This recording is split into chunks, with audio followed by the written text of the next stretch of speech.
Those described as the members of the working royal family were officially photographed following the coronation. But who makes up this faction of the firm / in official portraits taken to mark King Charles's coronation, the Monarch and Queen Camilla were joined by 10 family members who all carry out engagements on behalf of the firm. The picture, taken in the throne room at Buckingham Palace, was described in an official statement as being of members of the working royal family. Prince William, the King's eldest son and future heir to the throne, has been taking part in royal engagements since he was small. The first was with his parents in Wales in 1991 when he was just 8 years old. The now 40-year-old Prince William took on royal duties full-time in 2017 when he left the East Anglia Air Ambulance where he had worked as a pilot. Both he and Kate have taken part in many royal tours over the years. Kate, Princess of Wales, since joining the royal fold 12 years ago, Kate has played a key role in the royal family, carrying out several engagements and more than 30 royal tours on behalf of the Crown. The Princess of Wales took part in 90 royal engagements last year. She has been particularly active when it comes to campaigning for children's welfare, founding the annual Children's Mental Health Week, and being a royal patron to the mental health charity, Place 2B.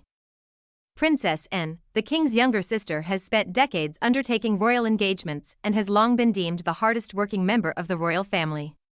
She took on the most engagements not only last year but the year before too. Vice Admiral Sir Tim Lawrence, over the past 30 years, King Charles's brother-in-law, has made regular royal appearances with Anne and featured in the official coronation portrait. But he was not formally a working royal. Prince Edward, the Duke of Edinburgh, King Charles's younger brother, worked briefly in the Royal Marines before pursuing a career in theatre. Sophie, Duchess of Edinburgh, much like her husband, the Duchess of Edinburgh also had her own company before becoming a working royal full-time, having set up her own PR agency RJH Public Relations in 1996. The Duke of Gloucester, Prince Richard, Duke of Gloucester, is son of George V and Queen Mary, making him the King's first cousin once removed. The 78-year-old had not planned to be a working royal as his older brother, Prince William of Gloucester, was set to inherit his father's titles. He studied at Cambridge and began a successful career in architecture, becoming a partner at a firm in London. The Duchess of Gloucester, originally from Denmark, Birgit married the Duke in 1972 after the pair met while studying. The 76-year-old accompanied her husband on his first official visit overseas in 1973 when they represented the Queen at the 70th birthday of the Norwegian King. The Duke of Kent, Prince Edward, not to be mistaken with the King's younger brother, is the 87-year-old first cousin of Queen Elizabeth. His mother, Princess Marina of Greece and Denmark, was first cousins with Prince Philip, meaning he is both second cousin and first cousin once removed to the King. Princess Alexandra, the Honourable Lady Ogilvy, is both the King's second cousin and first cousin once removed, as her father was the Queen's uncle and her mother was Prince Philip's first cousin.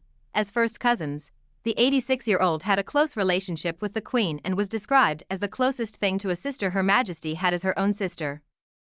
Princess Margaret had died more than 2 decades ago, according to the 2021 documentary Princess Alexandra, the Queen's Confidant. Last year, she took on 44 engagements, including the annual Buckingham Palace garden party, where she stood in for the late monarch who was then struggling with mobility issues. She frequently plays a role in causes close to her heart, according to the royal family website, such as in mental health and terminal